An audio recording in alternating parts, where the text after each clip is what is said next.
Hello everyone, welcome to my channel. तो देखो हम लोग 12th का फिजिक्स पढ़ रहे हैं जी, electromagnetic induction. 12th physics electromagnetic induction, ठीक है, इलेक्ट्रोमैग्नेटिक इंडक्शन। तो नेक्स्ट टॉपिक है अपना coefficient of coupling between two circuit. तो नेक्स्ट टॉपिक है coefficient of coupling, coefficient of coupling between two circuits, ठीक है। तो कोएफिशिएंट ऑफ कपलिंग को K से रिप्रेजेंट करते हैं। It is a measure of the portion of flux that reaches the coil 2 which is in the vicinity of coil 1। तो ये coefficient of coupling को बोलते हैं। तो लिख लो the coefficient of coupling K is a measure of portion of flux that reaches coil 2 which is in vicinity of coil 1, ठीक है।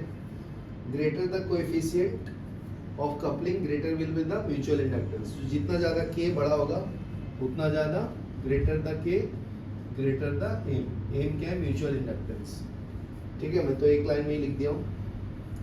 तो inductance of any coil is proportional to induced voltage, ठीक है। तो इंडक्शन जो है वो directly proportional to mutual induced voltage के बराबर है।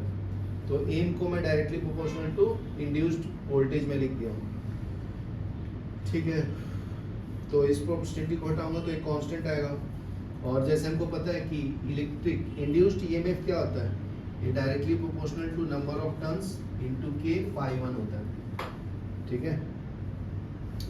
तो देख सकते हो, और phi1 जो है directly proportional to number of turns भी होता है, ठीक है। ये अगर phi1 है तो ये number of turns of coil 1, ठीक है। तो इसका मतलब E21 को क्या लिख सकता हूँ, ठीक है, N2 K phi1 की जगह पे N1 डाल देना, तो ये क्या मिल जाएगा जी, N2 K phi1, ठीक है। तो ये वैल्यू अगर मैं पुट करूं तो क्या मिलेगा, K phi1 की जगह पे N1 डालूंगा ना, तो E21 is directly proportional to N2 K N1, ठीक है। तो ये दोनों को मल्टीप्लाई कर लेंगे तो N1 इंटू N2 आ जाएगा, ठीक है। तो इसको मल्टीप्लाई मत करो, इधर तक ही रखो पॉज को, ठीक है ना। तो ये इंड्यूस्ड ईएमएफ हो गया 1 विद रिस्पेक्ट टू 2। तो ये phi1 की जगह पे N1 डाल दिया, बराबर ना। तो देखो जो इंडक्टेंस होता है, अगर मैं N1 इक्वल टू N2 ले लूंगा तो N जो होता है ना वो directly proportional to number of turns का स्क्वायर के बराबर हो जाएगा, ठीक है। तो यहाँ से N लोगे तो taking square root under root of L आ जाएगा, बराबर है। तो अगर मैं दोनों को मल्टीप्लाई करूं अलग अलग तो ये क्या आएगा, N1 जो है वो directly proportional to under root of L बनाएगा। इसके अनुसार देखो खाली 1 डाला तो ये 1 आएगा, ठीक है। N2 डालूंगा तो directly proportional to under root of L2, बराबर ना। अगर दोनों को मल्टीप्लाई कर दूं तो N1 into N2 directly proportional to L1 into L2, बराबर है। तो इसको अरेंज करेंगे तो m का वैल्यू क्या आएगा, K under root of L1 into L2। तो म्यूचुअल इंडक्टेंस जो है डायरेक्टली प्रोपोर्शनल टू E21 है ना, तो E21 नंबर ऑफ टर्न्स के बराबर, तो L1 इंटू L2 के बराबर भी हो जाएगा, ठीक है। तो इसके अंदर स्पेशल केस है, पहले लिख लो यहाँ तक। फिर नेक्स्ट टॉपिक है अपना ट्रांसफार्मर। ट्रांसफार्मर क्या करता है, ये वोल्टेज को इंक्रीज डिक्रीज करता है, ठीक है। तो इसमें म्यूचुअल इंडक्टेंस होता है।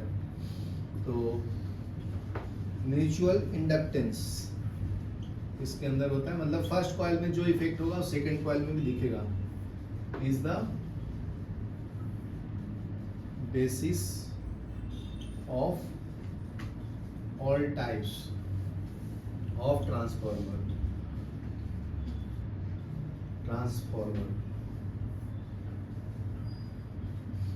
ठीक है, तो ट्रांसफॉर्मर क्या करता है, वोल्टेज को इंक्रीज डिक्रीज करता है।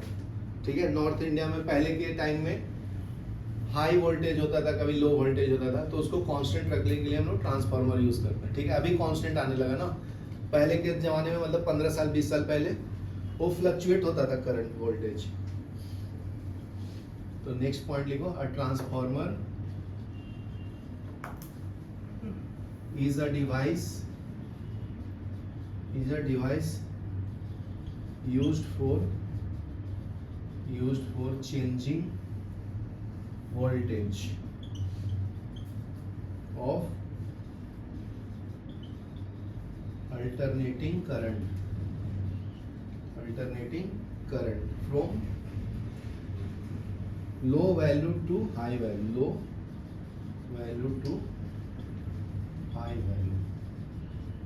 ठीक है, तो ये लो वैल्यू से हाई वैल्यू में कन्वर्ट करता है, and vice versa, high to low also.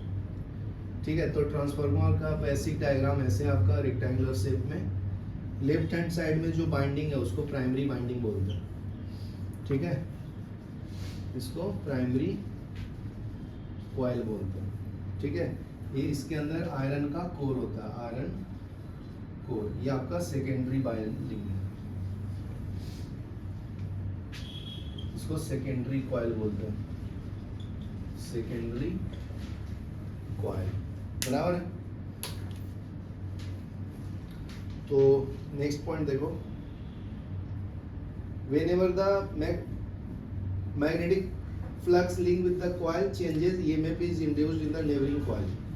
ठीक है, अगर मैग्नेटिक फ्लक्स चेंज होगा फर्स्ट कॉइल में तो सेकेंडरी में इंड्यूस्ड EMF होगा। whenever magnetic flux linked with a coil changes, an EMF is induced in neighboring coil।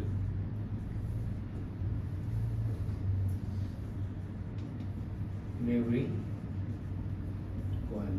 ठीक है, in a transformer there are two coils, primary and secondary, insulated from each other। ठीक है, तो दो types के binding होता है इसके अंदर।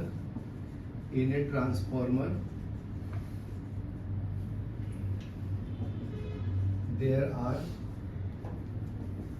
two coils, primary P and secondary S,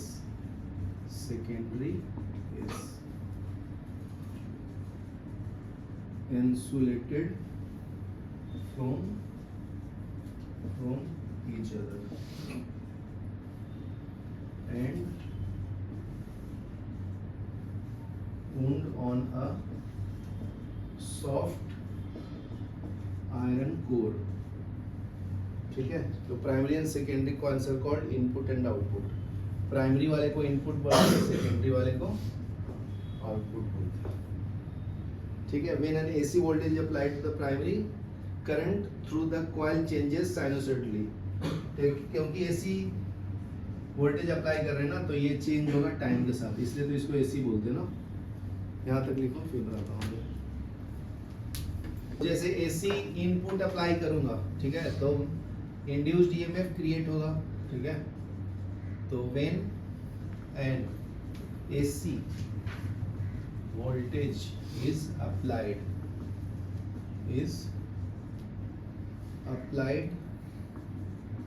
to primary coil,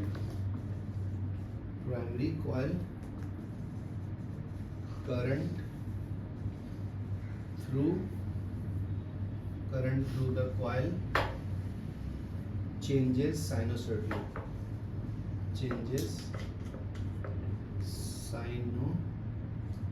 sinusoidally, ठीक है, causing similar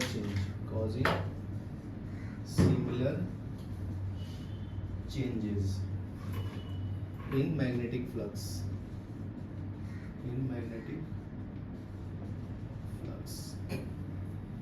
through the core.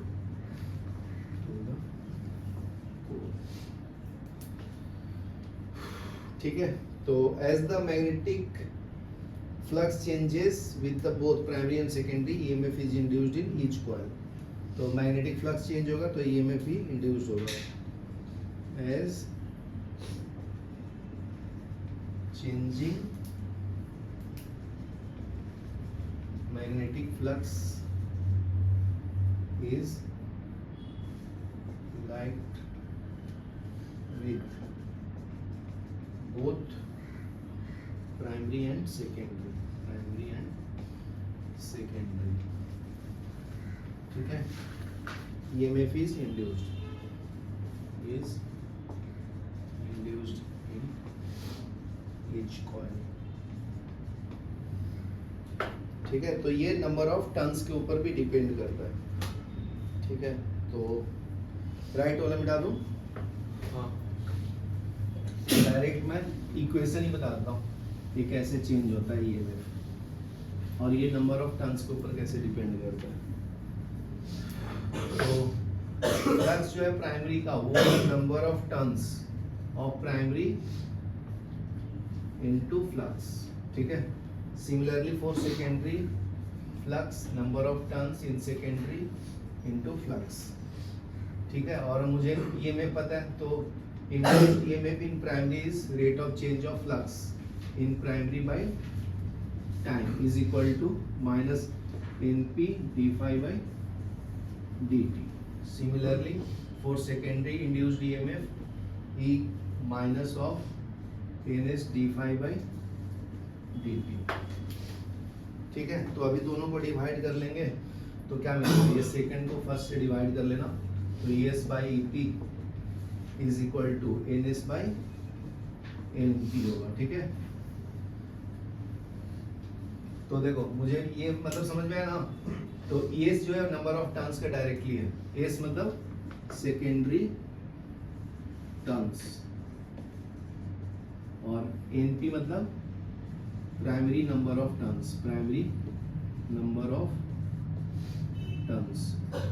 Clear है. तो जैसे अगर आइडियल होगा तो आइडियल ट्रांसफार्मर के लिए इनपुट इक्वल टू आउटपुट होता है ना, आइडियल कंडीशन के लिए. तो EP IP is same as ES IS. तो ES by EP is equal to क्या होगा, IP अपॉन IS. ये लिख लेना.